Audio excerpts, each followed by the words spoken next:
Boa noite.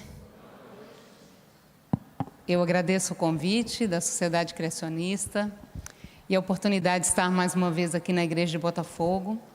Foi muito bom no ano passado, foi uma experiência muito boa e espero que seja também nessa noite. Agradeço a Deus a oportunidade de falar sobre esse assunto. É a primeira vez que falo sobre esse assunto e eu tive que estudar muito, mas aprendi muito e agradeço a Deus a oportunidade que me deu de aprender um pouco mais sobre a natureza. Bom, esse tema é um tema intrigante e ele movimenta não só os biólogos, mas os matemáticos, os entendidos em informática, em bioinformática, porque é um assunto que não diz respeito só aos processos, não diz respeito aos processos propriamente ditos, mas a comprovação e a expressão desses processos em equações matemáticas. Vocês vão ver isso daqui para frente, não é? Então eu queria começar com o título: Sincronismo na natureza, acaso ou planejamento? Antes de começarmos o assunto de mostrar sincronismo, eu quero fazer um exercício com vocês de entendimento das palavras.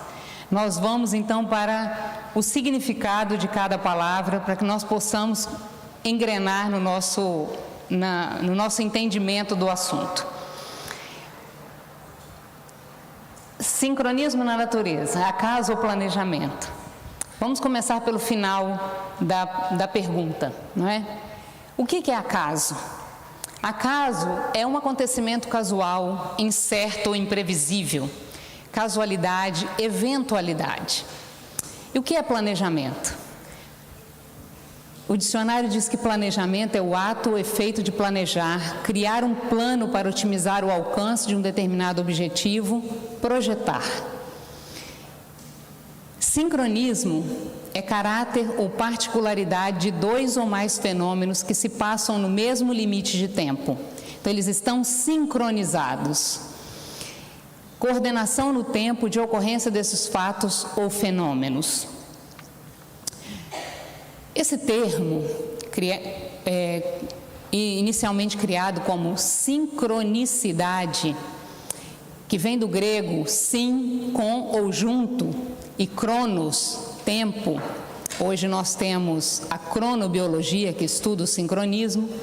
Foi cunhado por Carl Jung em 1952, para descrever uma ordem acausal da realidade como uma explicação para uma coincidência significativa. O status de algo como mais do que uma coincidência, como sincronidade, depende da presença de significado. Bom, aí nós introduzimos mais duas palavras que nós precisamos saber o que é para entender sincronismo. O que é coincidência e o que é significado? Uma vez que sincronicidade é uma coincidência com significado. Coincidência é a ocorrência de eventos que, por acaso, se dão ao mesmo tempo. É uma eventualidade, acaso, imprevisto, contingência ou casualidade. Significado, quando eu digo que algo tem significado, quer dizer que ele tem sentido, que ele tem valor, que ele tem relevância. Então, coincidência com significado ou coincidência significativa seria coincidência com propósito? Coincidência planejada? É algo que nós precisamos pensar. Então, se eu estou trabalhando com sincronismo, e eu estou vendo que sincronismo é algo que pode ser definido como coincidência com propósito ou coincidência planejada, quando eu faço a pergunta, sincronismo na natureza, acaso ou planejamento? O acaso já não existe. Por quê? Aparentemente, sincronismo, na sua definição básica, no seu conceito básico, é algo que acontece coincidentemente mas com propósito, com planejamento, com significado. Já não pode ser mais acaso. Mas vamos partir então para as evidências, para os fatos. Vamos ver o que é que existe mesmo na natureza que pode ser dito ou chamado de sincronismo.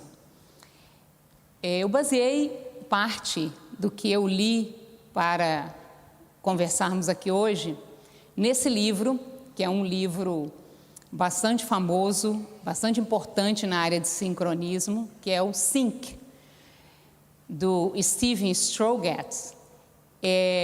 O título é Sync, mas no subtítulo ele diz como a ordem, ou como ordem emerge do caos no universo, natureza e na vida diária. Então ele está propondo que existe ordem que emerge do caos em todos os sistemas, no universo, na natureza em geral e na nossa vida diária. E o que ele diz, né, que é evidente e que demonstra que existe sincronismo? Ele é um matemático que se propôs, através desse livro, tornar a matemática um pouco mais simples para os réis mortais como eu, que entendem praticamente nada de matemática, e ele tenta, então, nesse livro, demonstrar, através de equações matemáticas, ou demonstrar que outros pesquisadores o fizeram, mostrando, através de equações matemáticas, que existe sincronismo, provando que existe sincronismo através da matemática. E ele diz o seguinte: o coração do universo é uma batida constante e insistente, o som de ciclos em sincronia. Ela, a sincronia, né, permeia a natureza em todas as escalas, do núcleo ao cosmos. Em todos os casos, esses feitos de sincronia ocorrem espontaneamente, ou seja, não são induzidos, quase como se a natureza tivesse um anseio misterioso por ordem. Guardem bem esses termos e essas expressões. Eu destaquei em negrito para que elas ficassem marcadas, para que nós pudéssemos discutir ao final. E continua. E isso levanta um profundo mistério. Os cientistas há muito ficam perplexos com a existência de ordem espontânea no universo. Ao nosso redor vemos estruturas magníficas, galáxias. Estávamos vendo antes o vídeo da série da Origens, mostrando as galáxias, não é? Galáxias, células, ecossistemas, seres humanos. Olha que eu achei interessante que ele destaca os seres humanos. Em geral, os seres humanos são incluídos junto com todos os animais, não são destacados. Seres humanos que, de alguma forma, conseguiram se montar, espontaneamente, se montaram. Galáxias, células, ecossistemas, seres humanos. Este enigma atormenta toda a ciência hoje. Continuamos nas evidências, um outro livro, que eu também tive contato muito recentemente, que é muito interessante, Estações da Vida, de 2 autores, que é mais ou menos assim: os ritmos biológicos que estabelecem coisas para o avanço e a sobrevivência. Isso é dos seres vivos. Vamos ver o que esses autores dizem. Eles dizem o seguinte: comer, dormir. Ano passado, quando eu estive aqui, falei para vocês sobre a melatonina e do ciclo circadiano. Quem estava aqui se lembra disso? Então, dormir faz parte dessa sincronia. Comer, dormir, migração sazonal, proliferação celular, são alguns exemplos dos muitos comportamentos e processos vitais que são conduzidos pelos relógios biológicos. Esses cronômetros, imagina, não é só um relógio, ele é um cronômetro, coordenam a passagem do tempo com ciclos orquestrados que se estendem dos níveis moleculares, celulares e sistêmicos. A cronometragem faz parte do próprio tecido da vida, e os relógios que regulam os processos vitais o fazem em uma ampla gama, pode colocar aqui, em uma ampla gama de escalas de tempo, desde oscilações de milissegundos da atividade neuronal até mudanças sazonais que marcam mudanças na quantidade relativa de luz do dia ao longo de um ano. Obrigada pela água. Então, vocês veem aí que há várias palavras e expressões que denotam ordem, complexidade, altíssima complexidade e engrenagem, coisas que não dá para separar uma da outra, que não funcionam isoladamente. Elas precisam estar coordenadas para acontecerem. Então, já está comprovado, biológica e matematicamente, que existem sincronismos e que existem ritmos biológicos. Obviamente que, como eu estou na área da biologia, não vou tratar aqui dos outros níveis, que são, por exemplo, o nível da matemática, o nível das galáxias, né, da astronomia, porque isso eu não tenho a menor competência para fazê-lo. Mas nós vamos aqui tratar de alguns aspectos biológicos que vão nos dar bagagem para nós entendermos um pouco desses sincronismos que existem na natureza. Então, existem ritmos biológicos. Esses ritmos biológicos são coordenados por relógios e em praticamente todos os sistemas existe um relógio central. Nos organismos, existe um relógio central, uma central de comando que coordena outros relógios periféricos. Então, não é a questão de um relógio biológico, são relógios que são comandados por uma central. Então, ali tem uma representação de um central, ali no caso está sendo coordenado, está sendo sensibilizado esse relógio pela luz solar. E esse relógio coordena relógios periféricos que vão determinar ritmos biológicos dentro do organismo. Então, nós já entendemos hoje que nós funcionamos através de uma engrenagem muito bem ajustada e que são várias engrenagens que estão umas dentro de outras, sendo ajustadas e para que o organismo consiga perceber o horário do dia que ele vive, né, o ritmo circadiano, ritmos ultradianos, ritmos infradianos, e assim os organismos conseguem saber qual é o horário do dia, qual é o dia da semana, que mês ou que estação estão vivendo. Para isso, há todo um processo de engrenagem para conseguir que esse organismo tenha as informações e responda a esses dias, a esses períodos do ano. E eu quero trazer aqui alguns exemplos. Se não me engano, são 4 exemplos. Vamos começar pelas plantas. Vou começar por aquilo que é a minha zona de conforto. Bom, como que as plantas respondem? Selecionei um aspecto, porque as plantas respondem o tempo todo com sincronismo.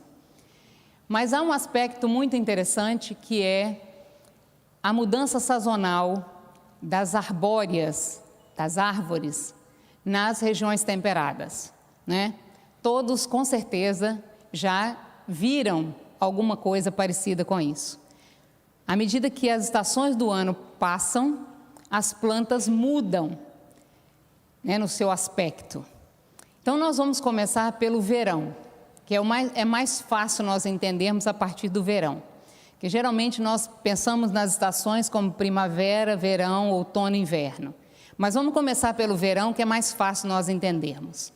No verão, as folhas estão verdes, as plantas estão capturando luz solar, estão fazendo o máximo de fotossíntese e estão produzindo e crescendo e incorporando nutrientes.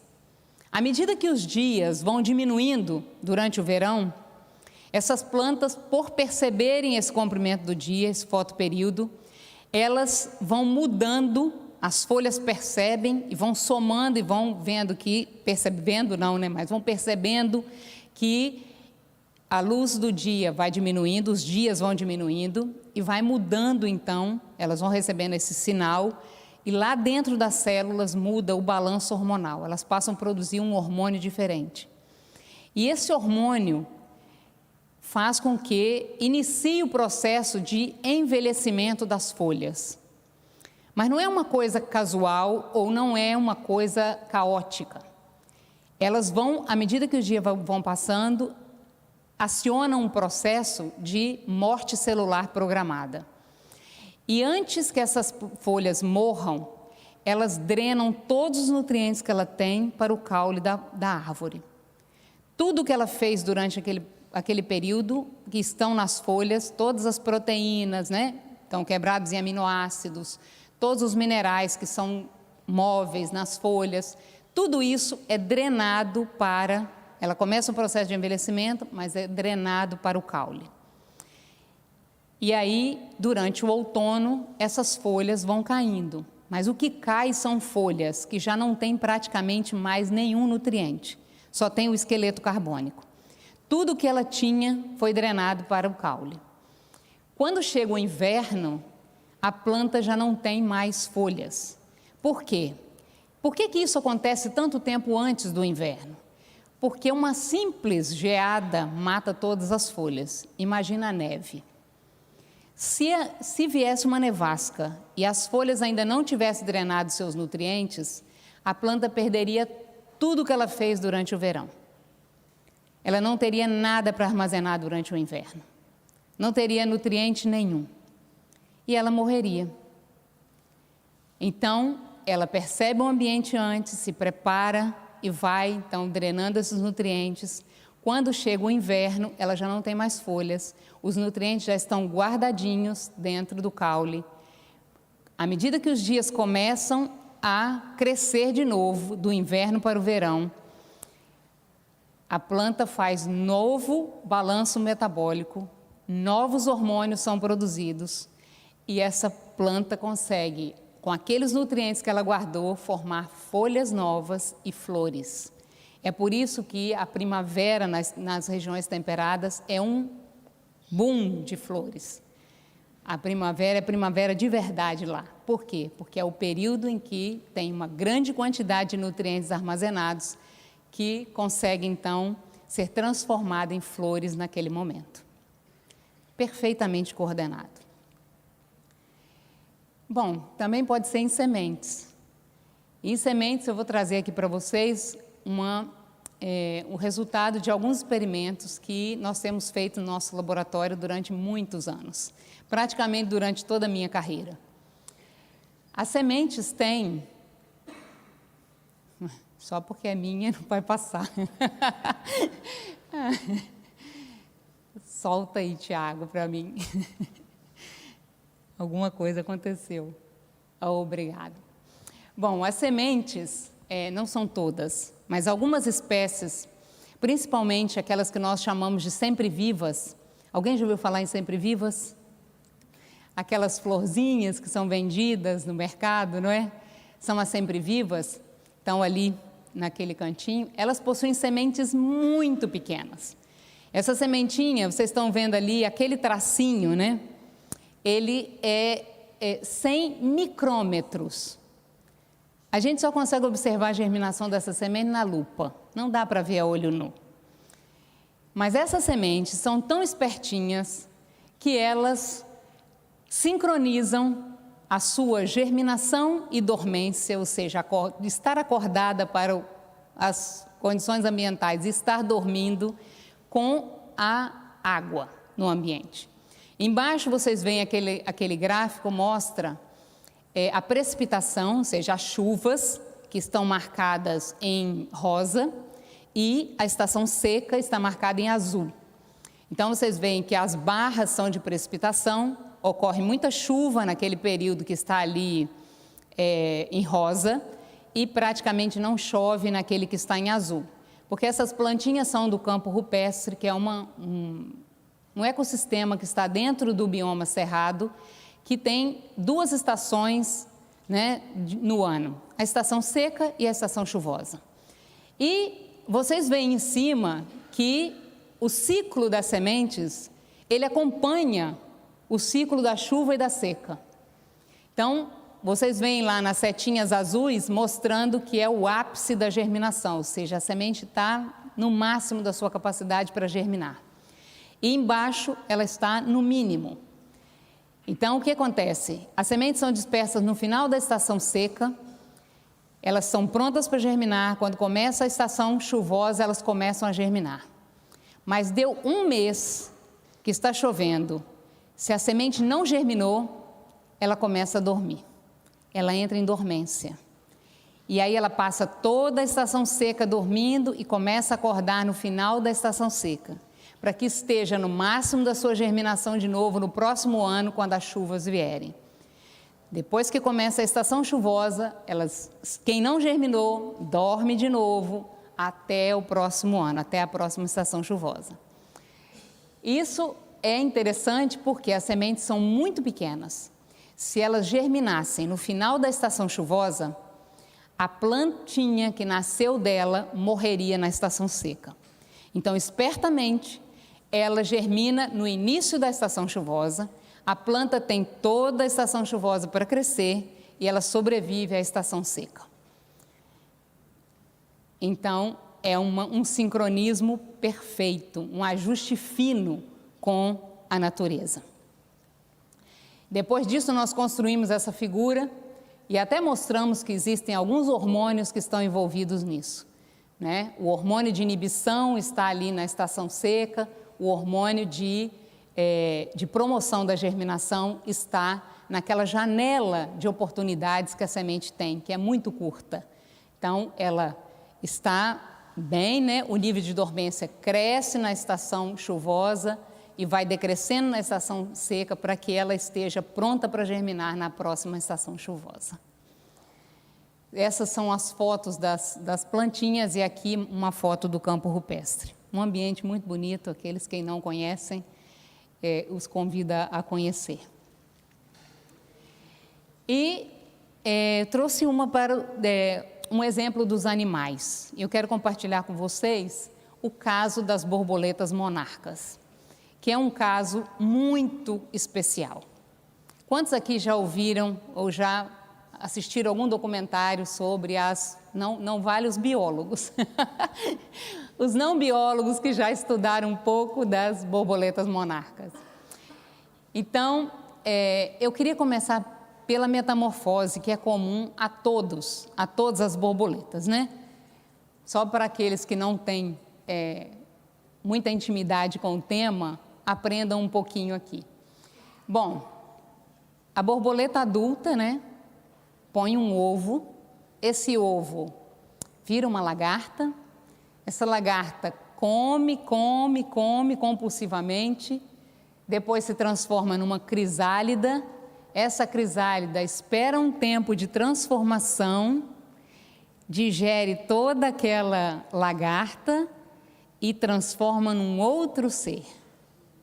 Tudo ali dentro, tudo no mesmo programa genético, não é? Então, o que é que acontece ali?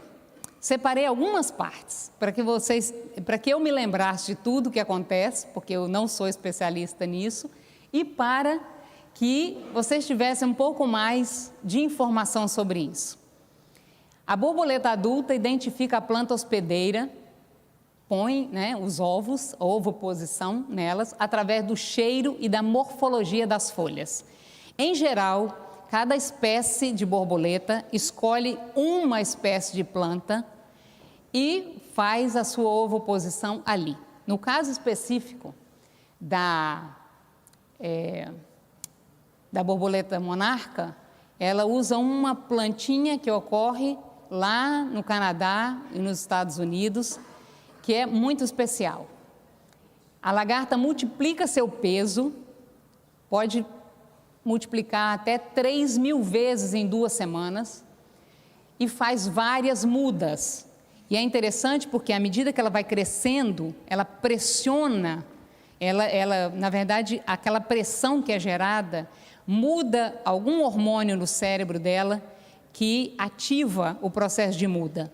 E é como se ela tirasse aquela roupinha de mergulho que ela tem, né, e rasga aquela roupa, e ela sai daquilo já pronta com outra roupinha para crescer um pouco mais. E nas fases finais da lagarta, desenvolvem-se grupos de células que se diferenciarão no plano corporal da borboleta. Então, alguns grupos de células são diferentes. A lagarta não usa essas células, mas essas células vão ser usadas quando a crisálida virar borboleta. Quando atinge o final do desenvolvimento, a lagarta se pendura e forma a crisálida. Nesta fase, os tecidos da lagarta, que não farão parte do plano corporal da fase adulta, serão desconstruídos e formado um molde para a fase adulta. Após a diferenciação dentro da crisálida, que imagina, era uma lagarta, vai transformar numa borboleta. A lagarta é um caninho, não é? É uma coisa compridinha, cheia de perninhas, e aquilo vai virar uma borboleta. Então precisa mudar todo aquele corpinho para asas, antenas, olhos, 3 pares de patas, probóscide, que é o que ela se alimenta, porque a lagarta vai comendo de uma forma completamente diferente da borboleta. A lagarta come folhas, a borboleta vai usar néctar. Então é outro aparato bucal, outro aparato digestivo, completamente diferente. Aí a borboleta adulta emerge e faz os preparativos para voar e comer, porque também não é simples, ela ainda tem que preparar a asa e preparar o aparato de comer, porque a probóscide sai com 2 partes e ela tem que juntar aquilo quando ela sai da crisálida.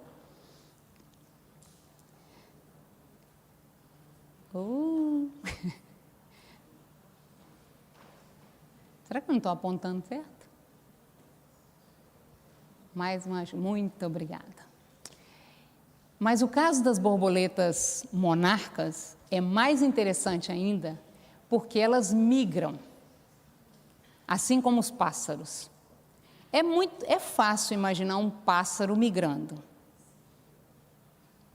comparado com uma borboleta. O pássaro sozinho é difícil imaginar também, porque como é que ele tem tudo na cabeça, para onde vai, como sair e tal, mas uma borboletinha, aí você fala assim, não, ela migra um pouquinho, vai de um terreno para o outro. Não. Ela migra muito. Esse mapa aqui mostra a migração, a direção da migração, e dá para ter uma ideia da distância. Tiago, vou precisar de ajuda de novo. Obrigado. Vamos começar lá do começo. Essas borboletas vivem no Canadá, no sul do Canadá e norte dos Estados Unidos. Elas usam uma única espécie de planta para inocular os ovos, que é a planta da qual a lagarta vai se alimentar. É uma plantinha que tem uns compostos chamados cardenolídeos, que eles tornam, a lagarta come, mas a borboleta vai tê-los no seu corpo. Então, é um aviso para os predadores de que ela é impalatável. Quando ela abre aquelas asinhas com aquelas cores, preto e amarelo, automaticamente ela está dizendo para os predadores, eu tenho um gosto horrível, não me comam. Então, isso é porque a lagarta come isso e ela tem... Obrigada. E então ela fica impalatável. É por isso que ela só faz ovoposição nessa planta. No final de agosto, essa planta é uma planta herbácea, que tem um ciclo de vida curto, e ela morre no final do verão, morre no final de agosto. As borboletas, enquanto ela está viva, estão prontas para se reproduzir. Quando essa plantinha morre, para a reprodução, acaba a libido das borboletas. Tanto o macho como a fêmea simplesmente esquecem que existe sexo. E elas começam a se alimentar porque essa última geração vai fazer uma viagem longa. As gerações que nasceram na primavera e no início do verão, elas vivem entre 2 ou 4 semanas.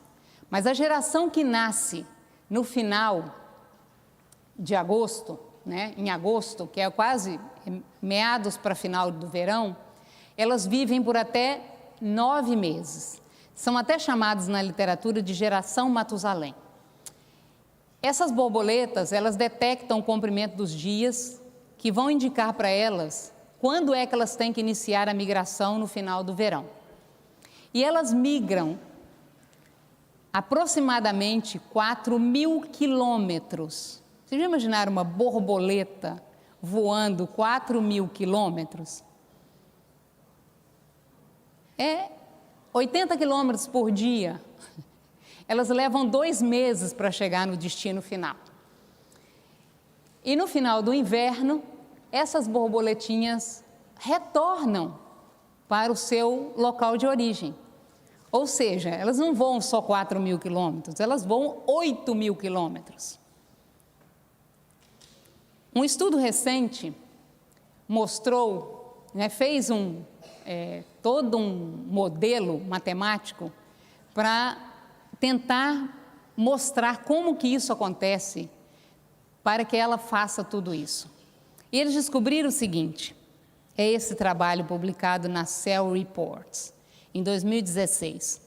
Os relógios de compensação de tempo das monarcas estão alojados nas antenas e a posição horizontal do Sol é detectada pelos olhos. Então, existe uma conexão, essa figura que mostra, entre a antena, que tem o relógio biológico, e os olhos. Os olhos sabem detectar a posição horizontal do Sol e as antenas compensam o tempo para ir ao longo do dia, saber que direção elas vão, porque elas têm que ir para uma direção muito clara.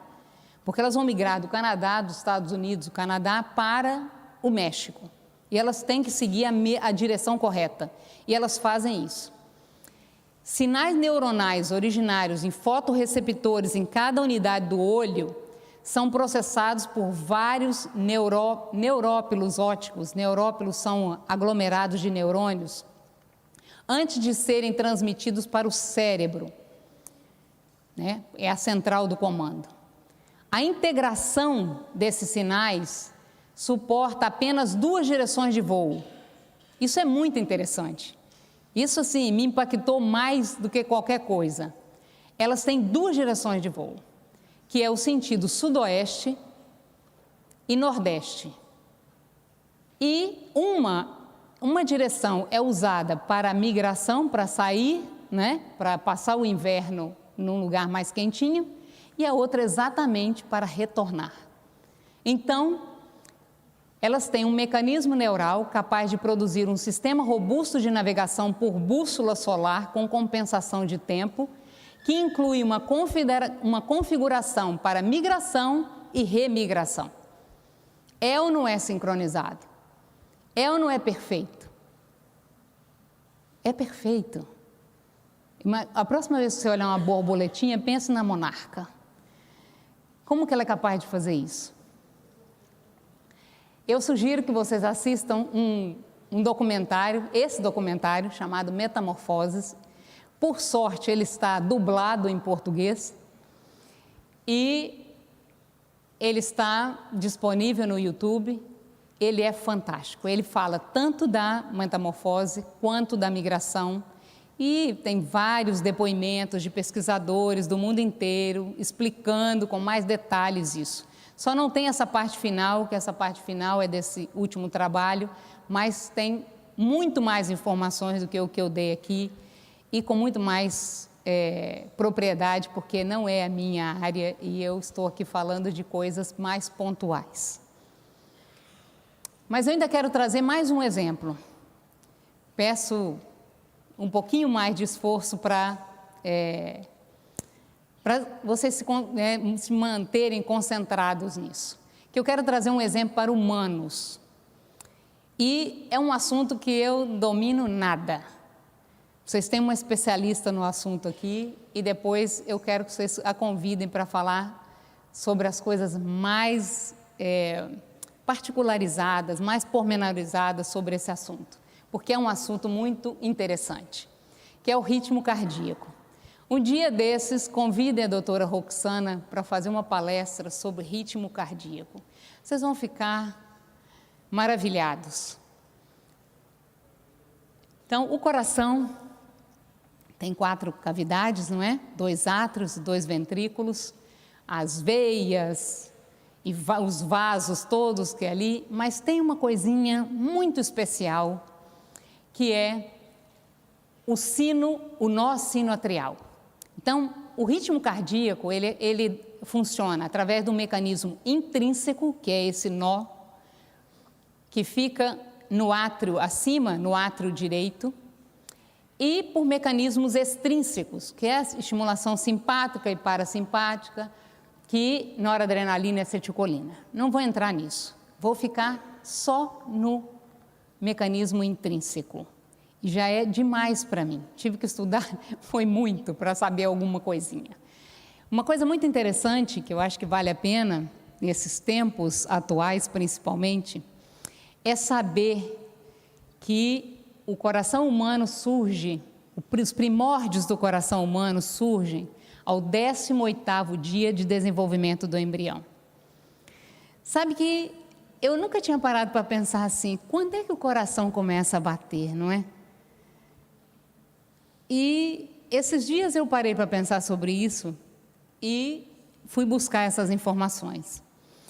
Em torno do 22º dia de gestação, o coração fetal ensaia suas primeiras batidas, que permanecerão constantes até o fim daquela vida. Isso indica o início da circulação fetal. Então, vocês imaginam que com 3 semanas, o feto já tem o coração batendo, já tem circulação. Aqui tem uma representação do coração primordial e aquela imagem ali, com aquele monte de letrinhas que vocês não conseguem ler, aquelas letrinhas representam genes e fatores de transcrição que, se modificados, se alterados, se sofrerem mutação, causam problemas cardíacos graves. Ou seja, o coração é regido por uma imensidão de genes e fatores de transcrição, só o coração, que qualquer defeitinho pode dar um problema muito grande e às vezes incapacitar a vida. É impressionante. Mas vamos lá. Então a gente tem ali, ó, vocês veem desse lado, né, o átrio direito. Aquela bolinha verde que está lá é o nó sinoatrial, em cima. Então, como é que começa isso? O impulso cardíaco tem origem no nó sinoatrial.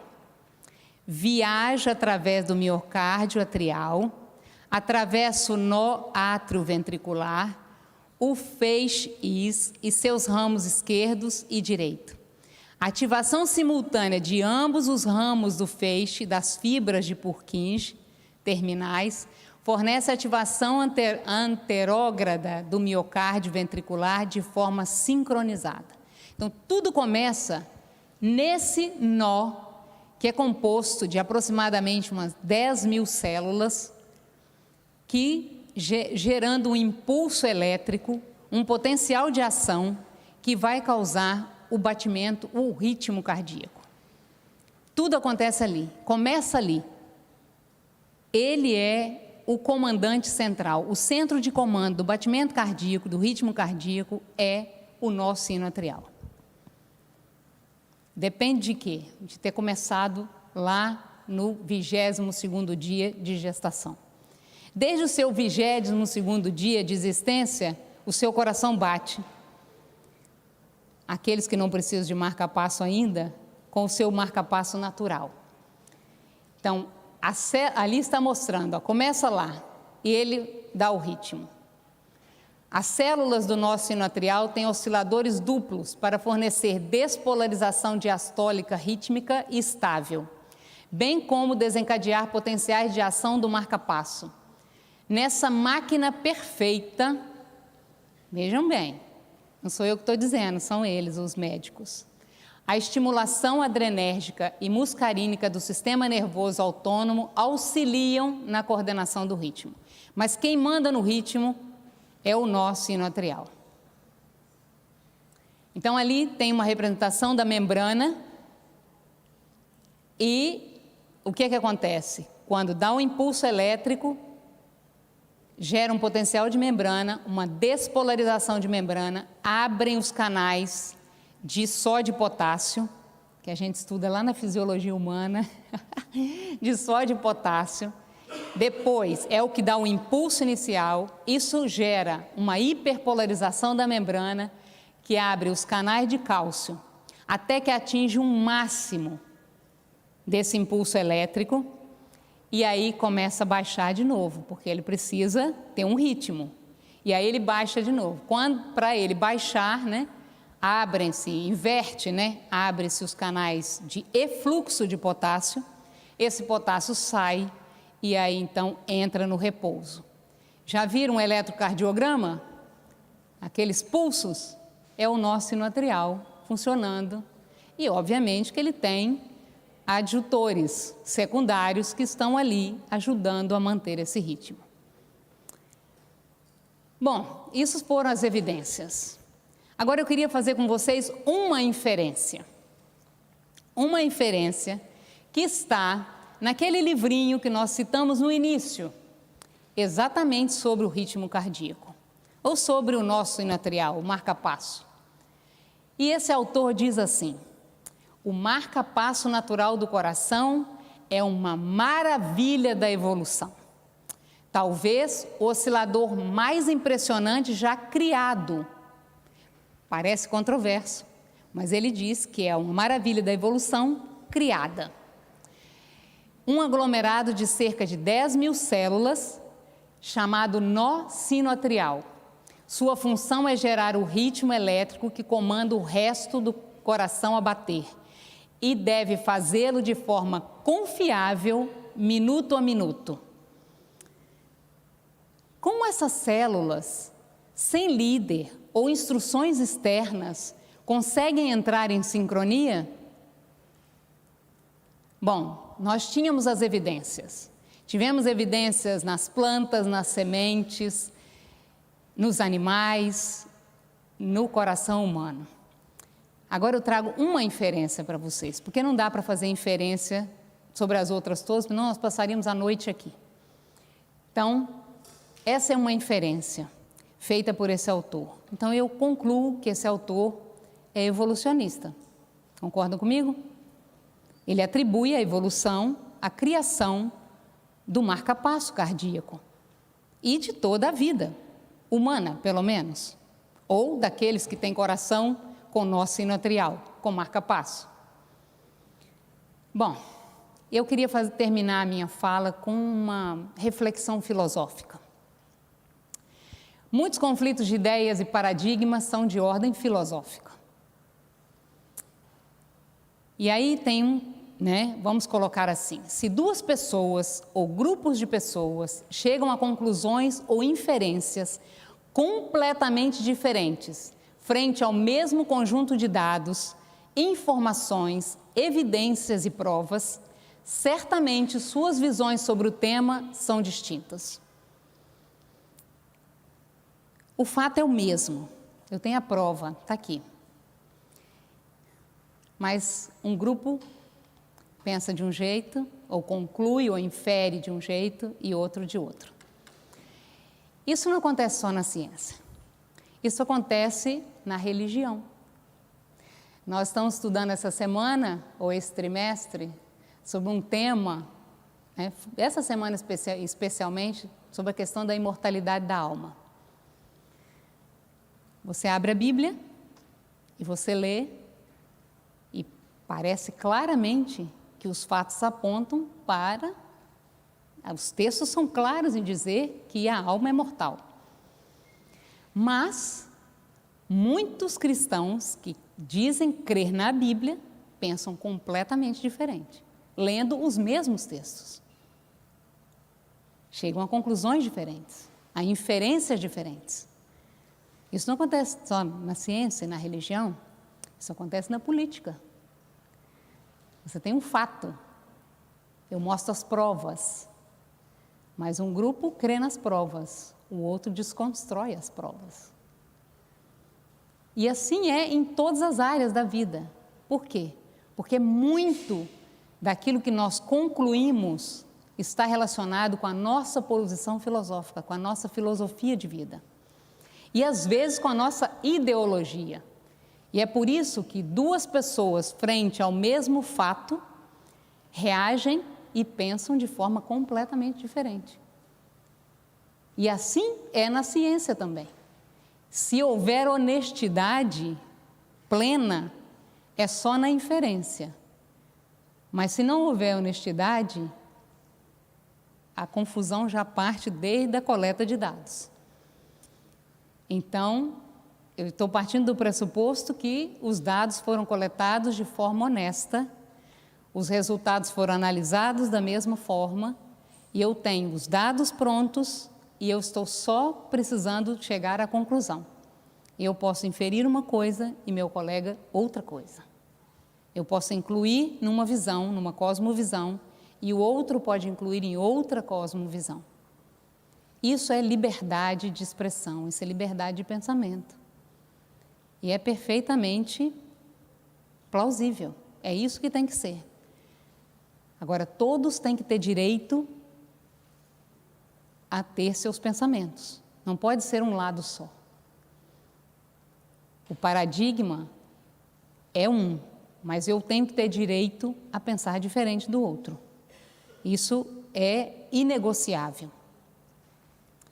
Essas questões são de duas naturezas, a natureza científica e a natureza filosófica. E os questionamentos de ambas as partes em relação aos oponentes geralmente são os mesmos. E esse é o cerne do embate evolucionismo versus criacionismo. É o cerne. Porque sempre me perguntam isso. Você está lá no meio, lá na academia, quantos colegas doutores, seus colegas estudaram tanto, né? A pergunta é essa: por que, frente a evidências de ordem e complexidade no universo e na vida, pessoas tão inteligentes, com tanto conhecimento, são evolucionistas?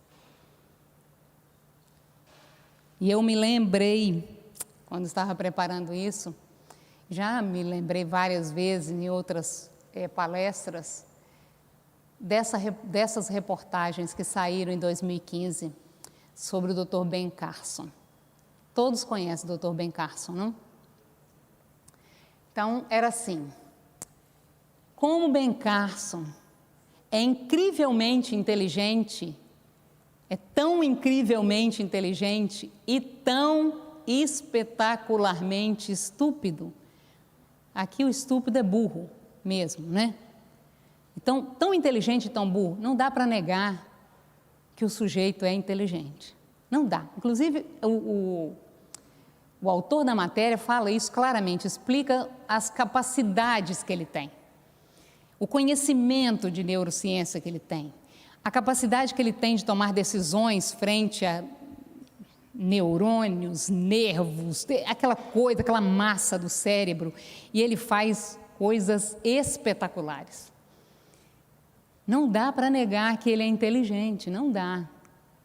Porque quando você não conhece, ou que a pessoa se porta de forma medíocre, não estudou o suficiente, fica discutindo, é uma coisa. Mas Ben Carson não dá. Vai falar o quê? Vai falar que ele é burro? Não tem jeito. Ele é extremamente inteligente e competente na área dele. Mas o quê? Ben Carson tem as posições criacionistas. E aí não era só o criacionismo, aí era questão política também. Quando isso aflorou em 2015, foi mais a questão política que pôs em evidência a filosofia dele. E a mesma coisa eles perguntam de nós.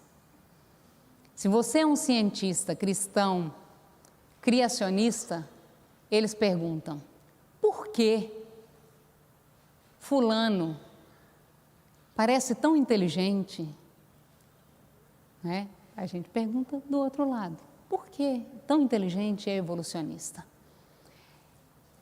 E aí existe uma argumentação que eu não concordo com ela, que diz que é a falta de conhecimento em áreas básicas. Seria isso mesmo? Por exemplo, pode-se argumentar que os biólogos são evolucionistas porque não conhecem química. Não sabem como que as reações químicas se processam, como que as reações precisam de condições muito específicas. A bem da verdade, muitos biólogos conhecem pouco a química mesmo. Muito pouco. Porque nossa parte de química é muito pobre, na maioria dos cursos. Sabe-se pouquíssimo.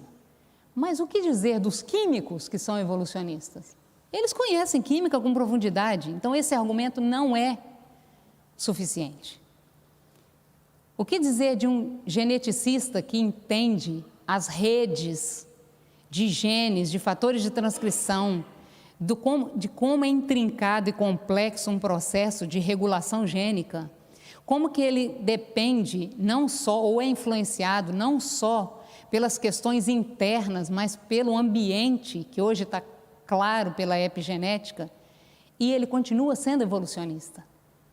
Então, claramente, não é uma questão olho no olho, fato com fato.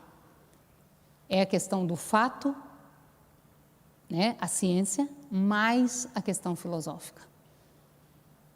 Então, isso não nos exime de estudar. Nós precisamos estar na posição do Ben Carson, quando nos questionar e dizer como fulano pode ser tão inteligente e tão burro?